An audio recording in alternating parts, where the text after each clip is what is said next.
Halo semuanya, dalam video ini saya, Rizal Sigit Saputro, akan membahas tentang tata ejaan bahasa Indonesia dalam rangka penilaian tugas besar 2 bahasa Indonesia dengan dosen pengampu saya yang bernama Ibu Elvira Junisa, MPD. Jadi, dalam tata ejaan bahasa Indonesia ini ada 4 hal yang akan aku bahas, yaitu yang pertama, ada pengertian ejaan dan ejaan yang disempurnakan atau EYD. Yang kedua, ada sejarah perkembangan ejaan bahasa Indonesia. Yang ketiga, ada fungsi ejaan. Dan yang terakhir, ada penulisan ejaan beserta dengan contohnya. Pertama-tama, kita akan membahas tentang pengertian ejaan dan ejaan yang disempurnakan. Untuk mengenal ejaan bahasa Indonesia dan penggunaannya, tentunya kita harus tahu dulu nih pengertian ejaan. Apa sih ejaan itu? Emang penting banget ya buat kita tahu ejaan yang benar. Dalam penulisan bahasa Indonesia, tentu ejaan sangatlah penting untuk diperhatikan. Dalam Kamus Besar Bahasa Indonesia atau KBBI, ejaan adalah kaidah cara menggambarkan bunyi-bunyi seperti kata, kalimat, dan sebagainya dalam bentuk tulisan atau huruf-huruf, serta penggunaan tanda baca. Dikutip dari buku Esai Penerapan Ejaan Bahasa Indonesia pada tahun 2020, karya Widya Fitri Antiwi, ejaan disebut juga sebagai kaidah yang harus dipatuhi oleh pemakai bahasa supaya keteraturan dan keseragaman dalam penulisan bahasa dapat tercapai. Dari beberapa pengertian tadi, bisa dikatakan kalau ejaan adalah cara dalam menuliskan kata atau kalimat dengan benar, dengan memperhatikan penggunaan huruf serta tanda baca yang benar. Selanjutnya, aku akan membahas tentang sejarah perkembangan ejaan bahasa Indonesia. Yang pertama ada ejaan Van Ophuijsen. Ejaan Van Ophuijsen ditetapkan pada tahun 1901 dan diterbitkan dalam sebuah buku kitab logat Melayu. Ejaan tersebut disusun oleh Charles Adrian Van Ophuijsen yang dibantu oleh Engku Nwawi Gelar Sultan Makmur dan Muhammad Taib Sultan Ibrahim. Beberapa hal yang cukup menonjol dalam ejaan Van Ophuijsen antara lain huruf Y ditulis dengan J, contohnya pada kata sayang, yakin, dan saya. Huruf U ditulis dengan OE, contohnya pada kata umum dan sempurna. Huruf K ditulis dengan petik atas, contohnya pada kata rakyat, bapak, dan rusak. Huruf J ditulis dengan DJ, contohnya pada kata Jakarta, raja, dan jalan. Dan kemudian huruf C ditulis dengan TJ, contohnya pada kata pacar, cara, dan curang. Selanjutnya ejaan Republik atau ejaan Suwandi. Sesuai dengan namanya, ejaan ini disusun oleh Mr. Suwandi. Ejaan Suwandi dimaksudkan untuk menyempurnakan ejaan Van Ophuijsen dan diresmikan pada tanggal 19 Maret 1947 dengan nama ejaan Republik. Nah, berikut ini perbedaan antara ejaan Van Ophuijsen dan ejaan Republik. Lalu, bagaimana dengan EYD atau ejaan yang disempurnakan? Ejaan yang disempurnakan adalah ejaan dalam penulisan kata-kata atau kalimat dalam bahasa Indonesia yang termuat dalam Surat Keputusan Presiden Nomor 57 tanggal 16 Agustus 1972. Ejaan yang disempurnakan atau lebih sering disingkat dengan EYD adalah aturan dasar ejaan dalam bahasa Indonesia yang hingga sampai saat ini masih digunakan. Nah, sejak diberlakukannya EYD, ada beberapa penulisan huruf dalam ejaan Suwandi kemudian dirubah seperti J menjadi Y, DJ menjadi J, NJ menjadi NY, CH menjadi KH, TJ menjadi C, SJ menjadi SY. Selanjutnya, kita akan membahas tentang fungsi ejaan. Kenapa sih penting banget buat kita mengeja atau menulis sesuatu dengan benar? Emang gak boleh ya kalau nulis ini jadi ini? Boleh sih kalau kamu pengen yang baca tulisan itu mikir 4 kali. Tapi aku gak nyaranin ya. Menurut Siti Mutmainah, ejaan yang tepat harus diterapkan dalam penulisan bahasa. Hal ini dikarenakan ejaan memiliki beberapa fungsi penting. Fungsi penting ejaan antara lain, Yang pertama, digunakan sebagai landasan pembakuan tata bahasa agar bahasa yang digunakan semakin baku. Yang kedua, digunakan sebagai landasan pembakuan kosakata dalam istilah agar menjadi lebih baku. Yang ketiga, digunakan sebagai penyaring masuknya unsur bahasa lain ke bahasa Indonesia agar nggak menghilangkan makna tulisan aslinya. Yang keempat, untuk membantu pemahaman pembaca dalam mencerna informasi yang disampaikan secara tertulis. Coba deh kita perhatikan dua kalimat berikut.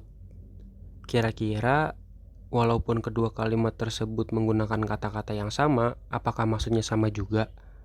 Kalau maksud dari kalimat tersebut adalah untuk menanyakan apakah Ida sudah makan atau belum, penggunaan ejaan yang tepat terdapat pada kalimat yang mana?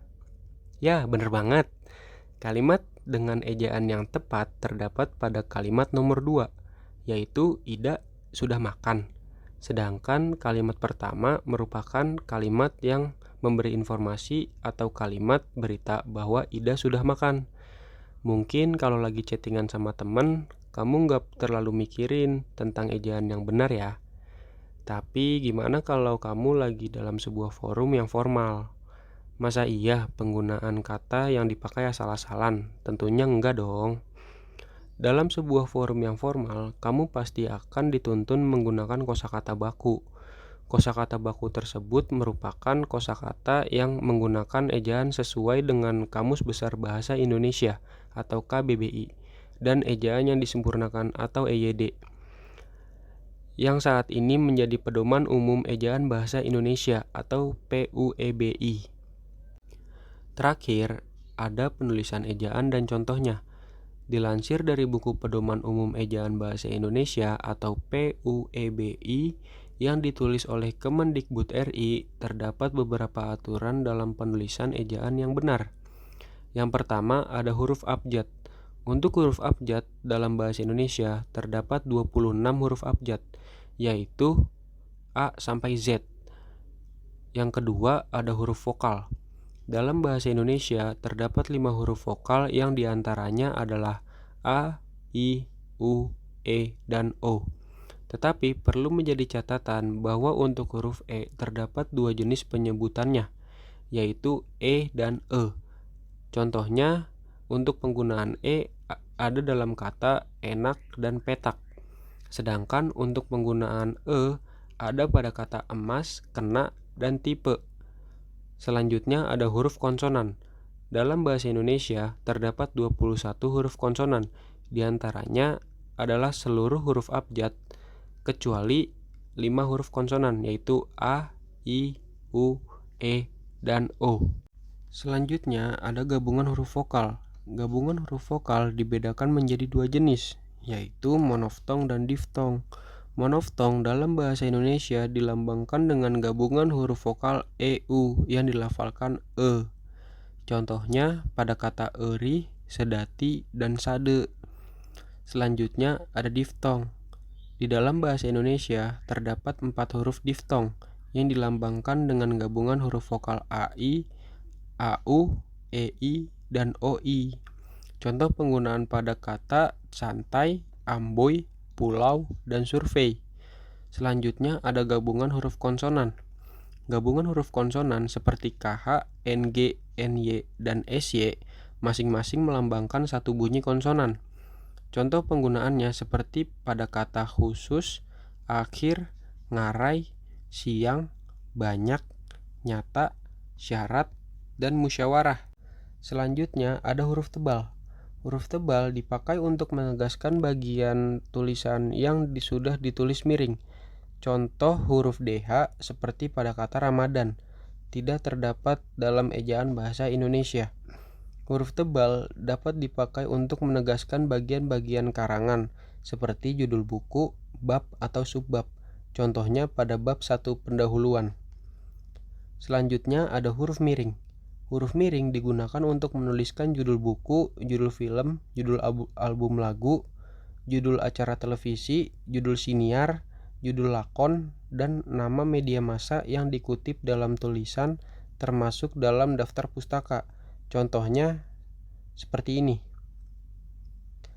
Huruf miring digunakan untuk menegaskan atau mengkhususkan huruf, bagian kata, kata, atau kelompok kata dalam kalimat. Contohnya seperti ini. Kemudian huruf miring digunakan untuk menuliskan kata atau ungkapan dalam bahasa daerah atau bahasa asing. Contohnya seperti ini. Yang terakhir ada huruf kapital. Penggunaan huruf kapital dalam bahasa Indonesia harus sesuai dengan pedoman umum ejaan bahasa Indonesia yang disempurnakan. 1. Huruf kapital dipakai sebagai huruf pertama di awal kalimat. Contohnya seperti ini. Yang kedua, huruf kapital dipakai sebagai huruf pertama dalam unsur nama orang termasuk julukan. Contohnya seperti ini. Yang ketiga, huruf kapital dipakai pada awal kalimat dalam petikan langsung. Contohnya seperti ini. Yang keempat, huruf kapital dipakai sebagai huruf pertama setiap kata nama agama, kitab suci, dan Tuhan, termasuk sebutan kata ganti Tuhan. Contohnya seperti ini. 5. Huruf kapital dipakai sebagai huruf pertama unsur nama gelar kehormatan, keturunan, keagamaan, atau akademik yang diikuti nama orang, termasuk gelar akademik yang mengikuti nama orang atau sebagai sapaan. Contohnya seperti ini. 6. Huruf kapital dipakai sebagai huruf pertama unsur nama jabatan dan nama pangkat yang diikuti nama orang atau yang dipakai sebagai pengganti nama orang tertentu, nama institusi, atau nama tempat. Contohnya seperti ini. 7. Huruf kapital dipakai sebagai huruf pertama nama bangsa, suku bangsa, dan bahasa. Contohnya seperti ini. 8. Huruf kapital dipakai sebagai huruf pertama nama tahun, bulan, hari, hari besar atau hari raya, dan unsur nama peristiwa bersejarah. Contohnya seperti ini. 9. Huruf kapital dipakai sebagai huruf pertama nama geografi. Contohnya seperti ini. 10. Huruf kapital dipakai sebagai huruf pertama setiap kata atau termasuk unsur kata ulang sempurna di dalam judul buku, karangan, artikel, dan makalah serta nama majalah dan surat kabar, kecuali kata tugas seperti di, ke, dari, dan, yang, dan, untuk, yang tidak terletak pada posisi awal. Contohnya seperti ini. 11. Huruf kapital dipakai sebagai huruf pertama unsur singkatan nama gelar, pangkat, atau sapaan. Contohnya seperti ini. 12.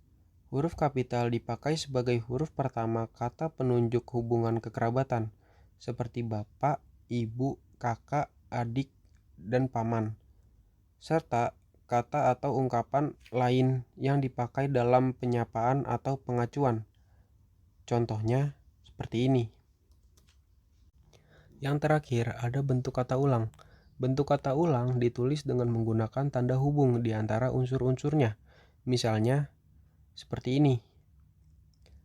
Dalam jenis penulisan bentuk kata ulang merupakan gabungan kata ditulis dengan mengulang unsur pertama. Misalnya 1. Surat kabar menjadi surat-surat kabar. Yang kedua, kapal barang menjadi kapal-kapal barang. Yang ketiga, rak buku menjadi rak-rak buku.